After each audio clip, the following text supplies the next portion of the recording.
जय घोष संस्कृति का हम आज मिल करेंगे। हम धर्म के पुजारी जग को सुखी करेंगे। क्या आप कभी ओंकारेश्वर आए हो? क्या आपने कभी ओंकार पर्वत की परिक्रमा की है? यदि आपने ओंकार पर्वत की परिक्रमा अब तक नहीं करी तो चलिए हमारे साथ और बोलिए जय ओंकार जी की। मेरा गांव बसता है नर्मदा घाटी में और ओंकार है यहाँ की माटी में। ओंकार महाराज की जय बोलकर हम दोनों चल दिए परिक्रमा मार्ग की ओर। ओंकार पर्वत नर्मदा मैया के बीचों बीच स्थित है। यह एक नदी द्वीप है और साथ ही पूरे विश्व का एकमात्र ऐसा पर्वत है जिसकी आकृति प्राकृतिक रूप से ओम के आकार की है। इसीलिए इसे ओंकार पर्वत कहा जाता है।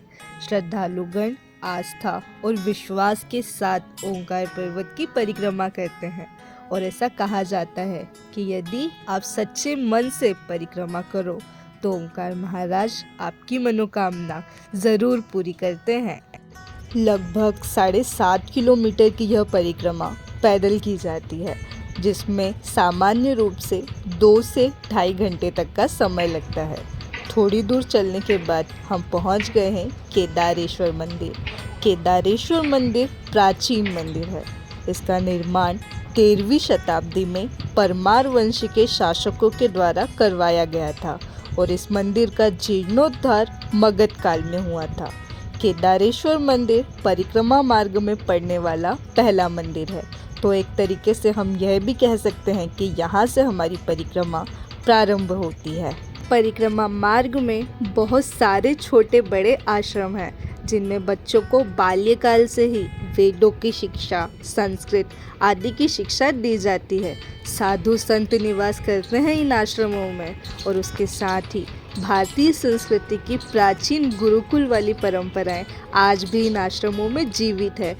अब हम जा रहे हैं संगम घाट की ओर, जहाँ पर नर्मदा मैया और कावेरी मैया का संगम होता है। रास्ते में हमें दिखते हैं बंदर मामा, जो अपनी पलटन के साथ मस्ती कर रहे होते हैं।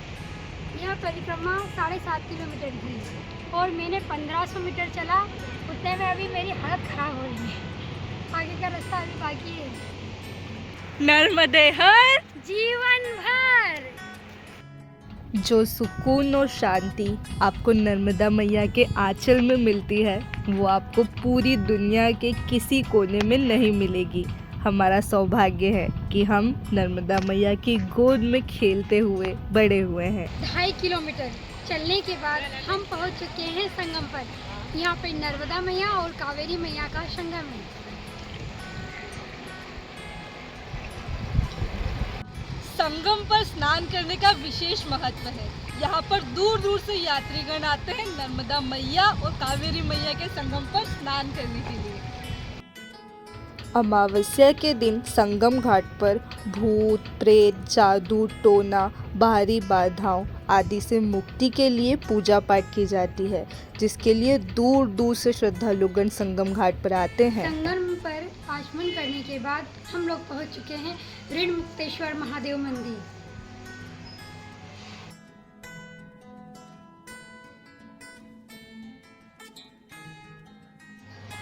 यहाँ पर महादेव को चने की दाल चढ़ाई जाती है। मान्यताओं के अनुसार महादेव के ऊपर यदि हम दाल चढ़ाते हैं तो हमें पूर्व जन्म के सभी ऋणों से मुक्ति मिलती है।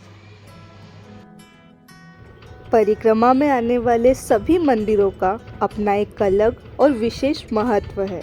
जानकारी के अभाव में कई तीर्थयात्री सिर्फ ओंकारेश्वर मंदिर और ममलेश्वर ज्योतिर्लिंग के दर्शन करने के पश्चात वापस चले जाते हैं, तो हमने सोचा क्यों ना एक व्लॉग बनाया जाए और सभी तक इस महत्वपूर्ण जानकारी को पहुंचाया जाए।